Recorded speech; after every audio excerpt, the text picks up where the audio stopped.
আজকে মাসির বাড়ি গিয়ে বুনুর সাথে সারাদিন কী করলাম না করলাম এটাই তোমাদের সাথে শেয়ার করবো। তো চলো বন্ধুরা রেডি হওয়া যাক। তো আজকে আমি মাসির বাড়ি যাবো গোপাল সোনাকে নিয়ে। কিসের জন্য নিয়ে যাচ্ছি? ঘোরাতে। তো আজকে আমি এই সুন্দর ড্রেসটা পরবো, চলো ফটাফট রেডি হওয়া যাক। Get ready with me. তো আমি এটা পরবো, দেখো পরাও কমপ্লিট। আর আমাকে কেমন লাগছে কমেন্টে বলো। আর আমার পুরো একদম মেকআপটাও কমপ্লিট করে নিয়েছি, অলরেডি দেরি হয়ে গেছে। মাসি আমাকে ফোন করে বলছে কি রে চলে আয় গোপাল সোনাকে নিয়ে আজকে ঘোরাতে। আমি বলছি ঠিক আছে, গোপাল সোনা যখন আছে বাড়িতে নিয়ে যাই ঘোরাতে, আমারও ঘোরাবে গোপাল সোনার ঘোরাবে। তো বেরিয়ে পড়লাম, অলরেডি লেট হয়ে গেছে দেখে। তো তাড়াতাড়ি উঠে পড়লাম গাড়িতে। গাড়িতে উঠে বুনুকে ফোন করলাম, কিরে বুনু কী খাবি বল। বলে দিদি তুই আয়, তারপরে দেখা যায় কী খাবো না খাবো। পরে বাড়ি গিয়েই বললাম কিরে এখন তো আসছি, বল কী খাবি, তোর জন্য তো কিছু নিয়েও আসলাম না। বলে চল কর্নেটো খেয়ে আসি। আমি বলছি ঠিক আছে।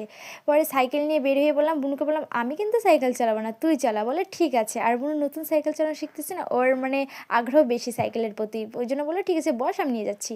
আমি বলছি ঠিক মতো চালাতে পারবি তো? বলে হ্যাঁ হ্যাঁ পারবো। তারপরে দোকানে গিয়ে দুটো কর্নেটো নিয়ে নিলাম দুজনের জন্য। আর তারপরে বললাম বুনু ভিডিও করে দে আমাকে। বলে দাঁড়া আসছে। তো দৌড়ে এসে আমাকে ভিডিও করে দিল, এই দেখো কেমন হয়েছে ভিডিওটা। আর তারপরে দুজনে খেয়ে নিলাম। নেওয়ার পরে এখন হয়ে গেল সন্ধ্যা, দুজন মিলে হরলিক্স গুলিয়ে খেয়ে নিচ্ছে। আর হলো হরলিক্সের সাথে বিস্কুট ছিল, লেজ ছিল, ওগুলোর আর ভিডিও দেখাই নাই, অনেক বড় হবে দেখে। তারপর দিন সকালবেলায় আমি গোপাল সোনাদের নিয়ে আবার বেরিয়ে পড়লাম বাড়ি যাওয়ার জন্য। তো আজকে একটু মিনি ব্লগটা টাটা।